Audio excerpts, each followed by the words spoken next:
Let's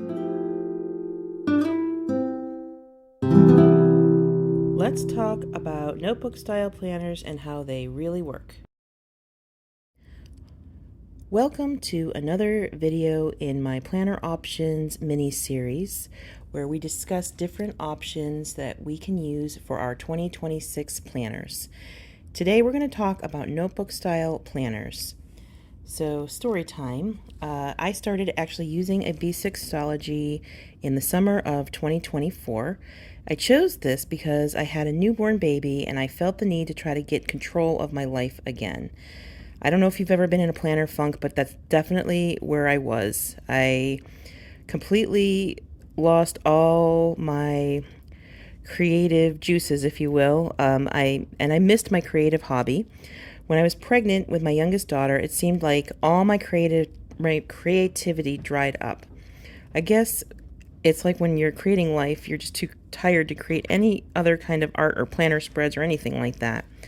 So anyway, I didn't have it in me to do any kind of paper planning at all. I wanted to get back into the swing of things after she was born, so after getting inspiration from YouTube, I decided to try doing some daily pages in Stalogy. It's actually this one right here that we're looking at.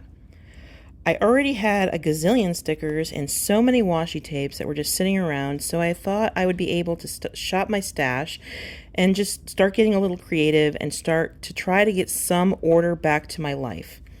After having a baby, you do have to find your new normal, and that doesn't matter whether it's your first baby or your fifth baby. It doesn't matter. There is still a new normal you have to find. And that goes for other situations in life as well. You have to just get your groove back, and that's where I was in 2024. So creating these daily pages really did help me so much. I chose to put some gratitude in because I was trying to work on my mood and my disposition, and after having a baby, I was just exhausted and emotional.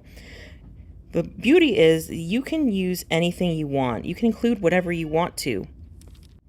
For myself, I used this to record plans, and then I also used it as sort of a daily brain dump area. So it was a place to gather my thoughts in the morning and figure out what I could do in that day. It definitely helped to encourage me to get back into some creativity. So basically, this is how I got myself out of a planner funk. I quickly fell in love with this planning style. Now, with a notebook type of planner or planner system, you don't have to do daily pages like this. As you can see toward the end here, I'm actually doing some weeklies as well. With a notebook, you could do just monthly layouts and notes. You could do weekly layouts, and you can even change your weekly layout every month or every week. It really is up to you how you want to use it, and that's the freedom that comes from getting a notebook and using it as a planner. What I love about the Stalogy is how much it can hold. Most of them are 365 pages, and I think the half year is 192 pages. So either way, that's a lot of pages. You can certainly use that for an entire year or quarterly. Just depends on your planning style. Now, this one here is an Archer and Olive notebook. It's a bullet journal. It's the traveler's size. And I actually set this thing up with a bunch of different spreads. As you can see, I didn't actually use this one. I started to experiment with it in the beginning of 2025. But it doesn't have to be something like Archer and Olive. You can even get a notebook at a local store. And I bet you most of you, if not all of you, have a notebook laying around that you could use right now. I know myself, I have several. You can pick if you're going to use it just functionally, and you can use it decoratively or a combination. It just really depends on whatever you need for your planning system. So I was using this as I was kind of setting it up as a Hobonichi Weeks type of planner, as you can see, and I even got some monthlies here, which I think actually turned out beautiful.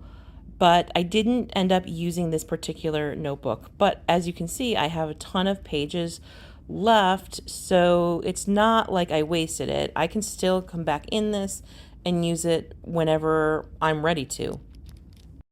These notebooks, because they're undated, are so flexible, and you can also divide it however you wish to. You can use tabs or vellums, or you can do this where you actually put in washi tape as a tab, which I'm sure many of you have some washi tape at home.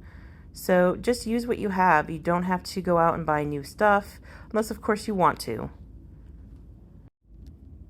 I think there's just so much freedom using a notebook as a planner. So this would be good for somebody who does not need a lot of structure. They want to create their own structure. If that sounds overwhelming, then notebook planning would not be for you. If you are the type of person that needs a lot of structure and you know that, then I would suggest going with something more like a spiral bound or a book bound planner instead. Another downside to having a notebook for a planner is that you do have to take the time to set it up.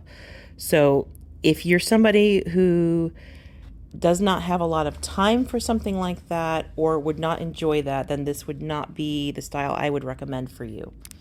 But if you like having the freedom to change things up on a regular basis, then this is totally the style that you should go with for 2026. Go ahead and pick yourself up a notebook or get one off your shelf and just have fun.